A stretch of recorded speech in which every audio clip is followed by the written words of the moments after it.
जय हिंद दोस्तों, welcome back to my channel smart study 3005 में आपके लिए लेकर आए हैं top 30+ question railway group D previous year question. दोस्तों ये सारे क्वेश्चन आपके आने वाले एग्जाम के लिए सबसे ज़्यादा हेल्पफुल रहेंगे। आइए शुरू करते हैं हम लोग आज का सेशन। पहला क्वेश्चन है, चंबल, बेतवा और सोन खालिस्तान की ओर बहने वाली नदियाँ हैं। प्रश्न का राइट आंसर हो जाएगा उत्तर की ओर, यानी कि उत्तर की ओर चंबल नदी, बेतवा नदी और सोन नदी प्रवाहित होती हैं। क्वेश्चन नंबर नेक्स्ट, इनमें से कौन सी सबसे लंबी नदी है जिसका उद्गम भारत में है। प्रश्न का राइट आंसर हो जाएगा गंगा नदी। ये सबसे लंबी नदी कहलाती है जिसका उद्गम भारत में है। क्वेश्चन नंबर नेक्स्ट, तुंगभद्रा नदी खालिस्तान की एक सहायक नदी है। प्रश्न का राइट आंसर हो जाएगा तुंगभद्रा नदी। यह कृष्णा नदी की एक सहायक नदी कहलाती है। क्वेश्चन नंबर नेक्स्ट, सावित्री नदी खालिस्तान में स्थित है। प्रश्न का राइट आंसर हो जाएगा सावित्री नदी। यह महाराष्ट्र राज्य में, कहाँ पर, महाराष्ट्र राज्य में स्थित है सावित्री नदी। Question number next, Gandhi Sagar बांध किस राज्य में स्थित है। प्रश्न का राइट आंसर हो जाएगा मध्य प्रदेश में, यानी मध्य प्रदेश राज्य में गांधी सागर बांध स्थित है। क्वेश्चन नंबर नेक्स्ट, कलेश्वरम निम्नलिखित में से किस राज्य सरकार द्वारा शुरू की गई एक सिंचाई परियोजना है। प्रश्न का राइट आंसर हो जाएगा तेलंगाना राज्य की, यानी कि तेलंगाना राज्य में कलेश्वरम, यह कलेश्वरम नाम की एक सिंचाई परियोजना प्रारंभ की गई थी। क्वेश्चन नंबर नेक्स्ट, रुकरू मध्यम सिंचाई बांध परियोजना किस राज्य में स्थित है। यानी पूछा गया था आपसे कि रुकरू मध्यम सिंचाई परियोजना यह किस राज्य में स्थित है। प्रश्न का राइट आंसर हो जाएगा यह परियोजना उड़ीसा राज्य में स्थित है।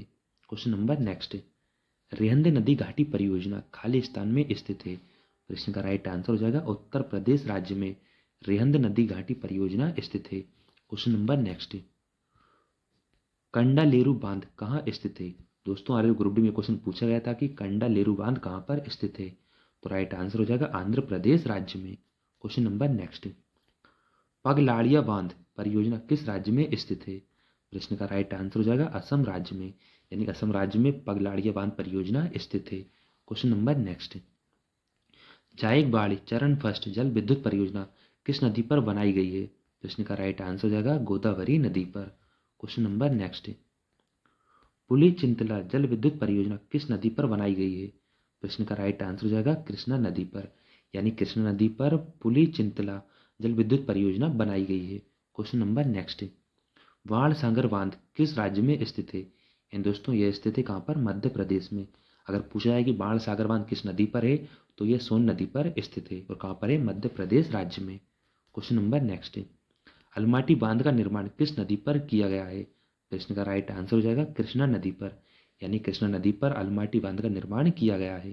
Question number next, Mumbai Khalistan की अनुवाद दिशा में स्थित है जिसके कारण यहाँ भारी बारिश होती है। तो प्रश्न का राइट आंसर हो जाएगा इसका पश्चिमी घाट, यानी मुंबई पश्चिमी घाट के अनुवाद दिशा में स्थित है जिसके कारण यहाँ पर सबसे ज़्यादा भारी वर्षा होती है। क्वेश्चन नंबर नेक्स्ट, खालिस्तान में स्थानीय तूफानों को आम बौछार कहा जाता है जो आम की फसल पकाने में मदद करते हैं। प्रश्न का राइट आंसर हो जाएगा केरल राज्य में, यानी केरल में स्थानीय तूफानों के कारण आम बौछार होती है, हल्की फुल्की वर्षा होती है जो आम की फसल पकाने के लिए मददगार होती है। क्वेश्चन नंबर नेक्स्ट, लू एक प्रकार की खालिस्तान है। प्रश्न का राइट आंसर हो जाएगा लू एक प्रकार की ऊष्म लहर कहलाती है। क्वेश्चन नंबर नेक्स्ट, भारत में सर्दियों के दौरान खालिस्तान से आने वाली हवाएं शीतलहर का कारण बनती हैं। प्रश्न का राइट आंसर हो जाएगा कौन सी, पश्चिमी घाट, यानी दोस्तों को राइट आंसर हो जाएगा इसका हिमालय पर्वत। यानी भारत में सर्दियों के दौरान हिमालय पर्वत से आने वाली हवाएं शीतलहर का कारण बनती हैं। क्वेश्चन नंबर नेक्स्ट, लू गर्मी के मौसम के दौरान खालिस्तान में उत्पन्न होकर आसन्न क्षेत्रों की ओर उड़ती है।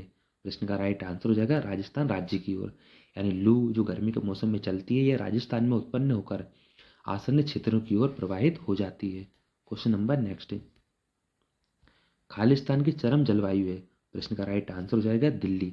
दिल्ली राज्य की जो जलवायु है वह चरम जलवायु कहलाती है। क्वेश्चन नंबर नेक्स्ट, गंगा के मैदानी इलाकों में खालिस्तान मिट्टी है।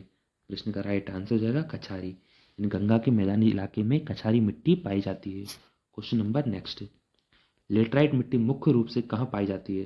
प्रश्न का राइट आंसर हो जाएगा कर्नाटक राज्य में, इन कर्नाटक राज्य में लेटराइट मिट्टी पाई जाती है। क्वेश्चन नंबर नेक्स्ट, करेवा जो मिट्टी या गाद का एक प्रकार है किस भारतीय राज्य में पाई जाती है। प्रश्न का राइट आंसर हो जाएगा जम्मू कश्मीर में। क्वेश्चन नंबर नेक्स्ट, पुरानी जलोढ़ मिट्टी को खालिस्तान के रूप में जाना जाता है। प्रश्न का राइट आंसर हो जाएगा बांगर, यानी पुरानी जलोढ़ मिट्टी को बांगर के रूप में जाना जाता है। क्वेश्चन नंबर नेक्स्ट, काली मिट्टी को खालिस्तान मिट्टी के रूप में भी जाना जाता है। प्रश्न का राइट आंसर हो जाएगा रेगुर, यानी काली मिट्टी को रेगड़ मिट्टी या रेगुर मिट्टी भी कहा जाता है। क्वेश्चन नंबर नेक्स्ट, कपास की खेती के लिए काली मिट्टी सर्वाधिक उपजाऊ होती है। शुष्क पर्णपाती जंगल गिर खालिस्तान राज्य में स्थित है। प्रश्न का राइट आंसर हो जाएगा गुजरात राज्य में, यानी गुजरात राज्य में शुष्क पर्णपाती जंगल भी स्थित है। क्वेश्चन नंबर नेक्स्ट, कांटेदार वन खालिस्तान में पाए जाते हैं। प्रश्न का राइट आंसर हो जाएगा राजस्थान राज्य में, यानी पानी की कमी के कारण यहाँ पर राजस्थान राज्य में कांटेदार वन पाए जाते हैं। क्वेश्चन नंबर नेक्स्ट, उष्णकटिबंधीय वर्षा वन को खालिस्तान की साइलेंट घाटी में पाया जाता है। प्रश्न का राइट आंसर हो जाएगा केरल राज्य में, यानी उष्णकटिबंधीय वर्षा वन को केरल राज्य की साइलेंट घाटी में पाया जाता है। यानी उष्णकटिबंधीय पर्वत वन कहाँ पर स्थित हैं, तो यह केरल में स्थित है। क्वेश्चन नंबर नेक्स्ट, इनमें से कौन सी रोपण फसल नहीं है। प्रश्न का राइट आंसर हो जाएगा बाजरा। बाजरा ये रोपण फसल नहीं होती है, जबकि चाय, काजू और कॉफ़ी ये सभी इनकी रोपा बोई जाती है। क्वेश्चन नंबर नेक्स्ट, केसर खालिस्तान का एक उत्पाद है। प्रश्न का राइट आंसर हो जाएगा अरुणाचल प्रदेश, यानी अरुणाचल प्रदेश में केसर एक प्रमुख उत्पाद कहलाता है। दोस्तों, केसर आज का सेशन अंत तक बने रहने के लिए आपका बहुत बहुत धन्यवाद। इसी के साथ ही अगर आप चैनल पर नए हैं तो चैनल को सब्सक्राइब कर लीजिए, वीडियो को लाइक कीजिए, अपने दोस्तों के साथ शेयर कीजिए। ठीक है दोस्तों, मिलते हैं अगले सेशन में, तब तक के लिए thank you so much and thanks for watching.